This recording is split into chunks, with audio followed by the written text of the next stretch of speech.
La Minupsie, bonjour à tous. Aujourd'hui, j'ai décidé de vous montrer ce document que j'ai trouvé sur Internet, les habitudes des gens heureux. Alors, je vais vous les lire et après, je vous suggère de compléter cette liste. Des choses qui vous permettent de vous rendre heureux et heureuse. S'entourer d'autres gens heureux, c'est sûr. Ne pas se prendre au sérieux. Se contenter de bonheur simple. Ça, c'est en lien avec les petits bonheurs du quotidien. Profiter justement de l'instant présent, de ces moments, chaque jour, à chaque instant, à chaque seconde. Sourire face aux difficultés de la vie. Bon, c'est sûr que quand il arrive un coup dur dans la vie, sourire sur le moment, c'est pas aisé. Par contre, par la suite, avec du recul et avec une distance, pouvoir avoir un sourire par rapport à la difficulté de la vie qui vous est arrivée, que vous avez réussi à surmonter, c'est peut-être plus facile à ce moment-là donné de sourire.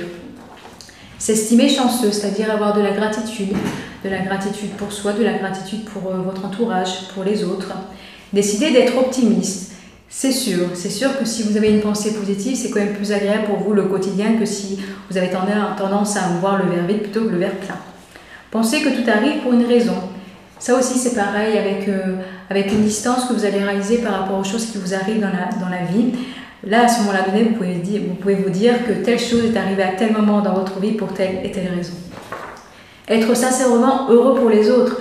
C'est sûr, quand il vous arrive quelque chose de positif, de sympathique, les gens que vous côtoyez dans votre entourage, s'ils sont heureux pour vous, vous allez le ressentir. Et si vous ressentez que ce bonheur est faux et biaisé, vous allez le ressentir aussi. Et peut-être que dans les moments donnés où vous allez être heureux des choses qui vous arrivent, peut-être qu'il y a des personnes que vous allez peut-être moins voir ou plus voir pendant quelques temps et d'autres un peu plus. Être généreux et altruiste, s'accorder du temps personnel, ça je vous le dis souvent, du temps pour soi, être fier de ce que l'on accomplit, tout à fait, chaque chose que vous accomplissez chaque jour, soyez fiers de vous, de votre journée. Respecter ses valeurs, ça c'est important de respecter ses valeurs. Respecter ses valeurs, c'est respecter son identité. Vivre le moment présent, tout à l'heure j'en ai parlé, se moquer du regard des autres, se détacher du regard des autres. Le matin, vous vous levez, vous vous habillez, vous voulez mettre du rose ou du rouge, vous vous dites que ça vous va bien, et si les autres trouvent que ça vous va pas bien, c'est pas grave, vous vous faites plaisir, vous mettrez votre tenue que vous souhaitez. Embrasser l'imperfection, oui, comme je vous l'ai dit, durant une Minupsie, la perfection n'existe pas. Se rapprocher de la perfection sans mettre de pression, c'est une chose. Après, pour moi, je pars du principe qu'on fait de son mieux. On peut avoir peut-être des moments parfaits dans la journée, des instants de bonheur parfaits, mais la perfection, laissez-la de côté. Tirer enfin des leçons de ces échecs pour évoluer, bien sûr, effectivement.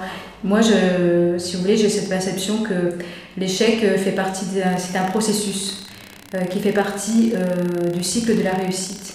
Et en fait, dans une vie, on a des moments donnés où on a des échecs, ça m'est arrivé d'en avoir aussi. Il y a des moments donnés, je veux dire, où on réussit, c'est bénéfique pour soi-même, c'est bénéfique pour notre entourage. Voilà ces 16 habitudes des gens heureux. Je vous souhaite une bonne fin de semaine. N'oubliez pas de la compléter pour vous. Je vous dis à la semaine prochaine pour une Minupsie qui va se dérouler pas dans mon cabinet. Vous verrez la semaine prochaine.